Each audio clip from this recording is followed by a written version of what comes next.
పిల్లోడిని కొట్టి కింద పడేశారయ్యా బాత్రూమ్ దగ్గర తీసుకొచ్చి. ఈ పిల్లోడు మా పిల్లోడేనా అంటే, మీ పిల్లోడు కాదు, వెళ్ళిపో, నువ్వు వెళ్ళిపో ముందు ఇక్కడి నుంచి, దాన్ని పంపించేయండి రా బయటకని అడిగాడయ్యా. నేను ఎందుకోసం బాధపడుతున్నానంటే, నా కొడుకుని ఇంకెక్కడి నుంచి అన్నా తీసుకొస్తారేమోనని నేను చూసుకుందామని బాధపడుతున్నా. కానీ ఇంత అన్యాయంగా, మీకేమాత్రం ధర్మంగా ఉన్నా నా పిల్లోడిని తీసుకొచ్చి, లేదంటే ఇంత మట్టి ఇవ్వండి, వెళ్ళిపోతా, అదే చూసుకొని నా కొడుకు.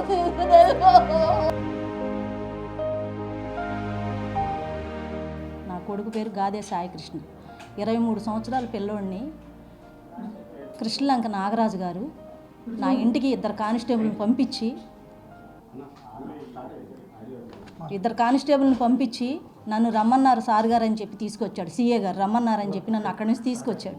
అక్కడి నుంచి తీసుకొచ్చి నా చేతిలో ఫోన్, నేను వస్తాను, నా చేతిలో ఫోన్ లాగేసుకొని నన్ను తీసుకొని వెళ్ళిపోయి 12:30 1 గంట దాకా నన్ను అక్కడ పెట్టి సార్ పిలుస్తున్నారని చెప్పారు. లోపలికి వెళ్తే నీ కొడుకు ఎక్కడా అని అడిగాడు. నా కొడుకు ఎక్కడ ఉండట్లేదయ్యా, వేరే చోటకి వెళ్ళిపోయాడు, ఏదో కష్టపడి బతుకుతున్నాడని నేను చెప్పా. నీ కొడుకుని నేను చంపేస్తా, నువ్వు దండ రెడీ చేసుకో, వెళ్ళిపో బయటికి అని చెప్పి నోటికి వచ్చినట్టు మాట్లాడి నన్ను బయట కూర్చోబెట్టి, నేను వెళ్ళిపోయి బయట కూర్చున్నా, తిడుతున్నాడని చెప్పి. కూర్చుంటే కాసేపు ఆగిన తర్వాత 1:30 2 అయ్యిందయ్యా. నేను వెళ్ళిపోయి కింద వెళ్ళమ్మా, భోజనం చేసిరా, నీరసంగా ఉన్నామని పక్కన వాళ్ళు అన్నారు. అంటే నేను కిందకి వెళ్ళిపోయి కూడా నాకు ఎవరో పైనుంచి పిల్లల కేకలు వినపడుతున్నాయి కొడుతున్నట్టు. నేను ఇక గుమ్మలోకి ఎక్కడ దాకా రోడ్డు మీదకి కూడా రాలా. నేను ఇంకా ఆ గేటు దాటి బయటకు వచ్చాను. నాకు కేకలు వినిపించేటప్పుడు అమ్మో నా పిల్లోడు ఇక్కడే ఉన్నాడని చెప్పి నేను వెనక్కి వచ్చా. పెద్ద కేకలు, నన్ను చూడండి అయ్యా, మా అబ్బాయి ఇక్కడే ఉన్నాడయ్యా, నన్ను ఎందుకు ఇన్ని రోజుల నుంచి తిప్పుతున్నారు, నా కొడుకుని తీసుకొచ్చేసి నన్ను ఇలా చేసి వాడి గోల్డ్ పీకేసి ఇష్టం వచ్చినట్టు ఆంబూతులాగా కొట్టి, చాలామంది ఉన్నారయ్యా, దాంట్లో 5-6 ఉన్నారు. నా బిడ్డను పట్టుకొని కొట్టి ఆ బాబురావు గాడు బండెక్కించుకెళ్ళి నా బిడ్డను ఏం చేశాడో మీ అందరికీ న్యాయంగా ఉంటే, ఆ బాధ భరాయించలేక మా చెల్లికి వచ్చి చెప్పుకొని వాళ్ళని తీసుకెళ్తే, ఆవిడ లాయర్ని తీసుకొని వెళ్తే, మేము తీసుకురాలేదమ్మా అని కాసేపు, ఎక్కడన్నా ఉన్నాడేమోలే కనుక్కుంటామని కాసేపు అలా చెప్పి మమ్మల్ని మబ్బి పెట్టాడు. ఎన్ని రోజులు మబ్బి పెట్టాడో అలా. నేను వాళ్ళు వెళ్ళిపోయి పాపం సరే తర్వాత మాట్లాడదాంలే మనం అని చెప్పేసి నన్ను లాయర్ గారి దగ్గర తీసుకెళ్ళిన తర్వాత వాళ్ళు అట్ట మాట్లాడుతూనే ఉండారు. నేను మళ్ళీ వచ్చి అయ్యా ఫోన్ అన్న ఇవ్వండి అయ్యా, నా కొడుకు ఎక్కడ ఉండాలి, నేను ఫోన్ చేసుకుంటానంటే ఒక్కడు కూడా సహకరించలేదయ్యా. నా పిల్లోడిని కొట్టి కింద పడేశారయ్యా బాత్రూమ్ దగ్గర తీసుకొచ్చి. ఈ పిల్లోడు మా పిల్లోడేనా అంటే, మీ పిల్లోడు కాదు, వెళ్ళిపో, నువ్వు వెళ్ళిపో ముందు ఇక్కడి నుంచి, దాన్ని పంపించేయండి రా బయటకని అడిగాడయ్యా. ఎన్ని మాటలు మాట్లాడు అంటే అన్నాడులే, నా బిడ్డ నాకు కావాలనుకుని నేను నుంచున్నా అక్కడ. నన్ను ఎంత చేశాడంటే, నేను ఎందుకోసం బాధపడుతున్నానంటే, నా కొడుకుని ఇంకెక్కడి నుంచి అన్నా తీసుకొస్తారేమోనని నేను చూసుకుందామని బాధపడుతున్నా. కానీ ఇంత అన్యాయం చేసినోడికి మీరు ఎంత మద్దతు చేస్తున్నారంటే, నిజంగా కూడా ఆ పార్టీ కేసు కట్టి ఈ పార్టీ కేసు కట్టి అందరూ వస్తున్నారు మాకు. నా బాధ చూసి నా కొడుకు ఇలా జరిగిందని ప్రతి ఒక్కళ్ళు వస్తున్నారు. అందరి మీద నెడతావా మనము? ఎంతమందిని కొంటాడయ్యా డబ్బులు పెట్టి, ఎంతమందిని కొంటాడు, ఈడట్ట ఈడిట్ట అని వేస్తున్నాడు. ఇప్పుడు వరకు నువ్వు ఎన్ని చేసావు ఎవరికి తెలియదా? బయటికి రావట్లేదా?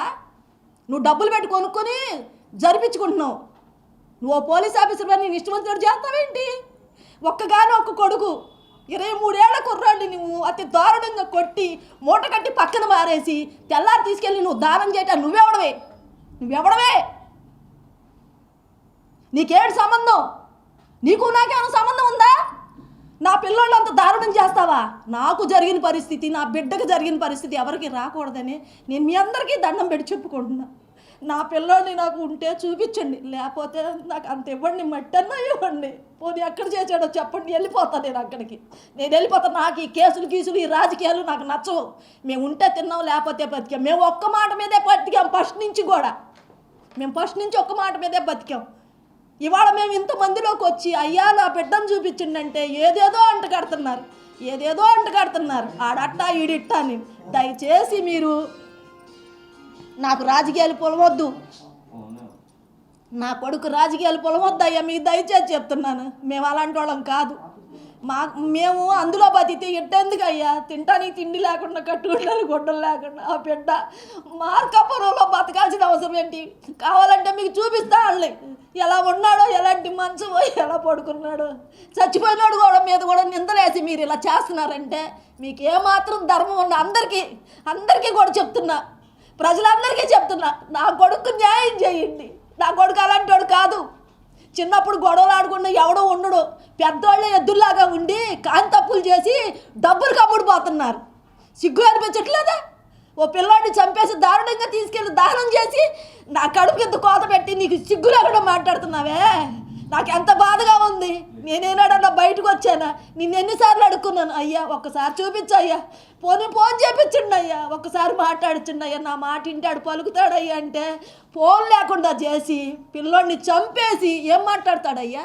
ఎవడిచ్చాడు వీడికి ధైర్యం? కాల్చేయమని చంపేమని? నా కొడుకు నాకు కావాలి, తీసుకురండి. మీరందరూ ఇన్ని పార్టీలు అడిగేసి అంట కడుతున్నారు కదా. నా బిడ్డలాగా రేత్రి పగలు అన్నం ఎక్కగా నీరసం వచ్చి పడిపోతున్నా. ఆ నీరసంలోనే నేను తిరిగా. నా పిల్లాడిని నాకు తీసుకురండి. మీరు అందరూ పార్టీల గొడవలో మమ్మల్ని పెట్టొద్దు దయచేసి. మేము పార్టీ వాళ్ళం కాదు, మాకు ఎటువంటి సంబంధం లేదు. మీరు పూసుకుంటే పూసుకోండి, మాకు అక్కర్లా. నా బిడ్డ కావాలని నేను వచ్చా. మీకేమాత్రం ధర్మంగా ఉన్నా నా పిల్లోడిని తీసుకొచ్చి, లేదంటే ఇంత మట్టి ఇవ్వండి, వెళ్ళిపోతా. అదే చూసుకొని నా కొడుకు నేను ఎందుకన్నా మాట్లాడలేను. నా బిడ్డ నాకు కావాలి. నేను అన్నం ఉంటే తినిపించుకునే రాదే, కష్టపడి అంట పడుకునేవాళ్ళం తినకుండా. అంతేగాని ఈ దొంగ రాజకీయాలు చెయ్యొద్దయ్యా, దయచేసి చెయ్యొద్దు. మా మీద పెట్టొద్దయ్యా, మా మీద పెట్టొద్దు. ఇప్పటికే నలిగిపోయి ఆడుతున్నా నేను. రోజు కనపడుతున్నాడు. నా బిడ్డను ఎంత అన్యాయం చేశారు. నా బిడ్డను ఎంత అన్యాయం చేశారు. నేను ఎంత బాధపడుతున్నాను. ముద్దు గోడ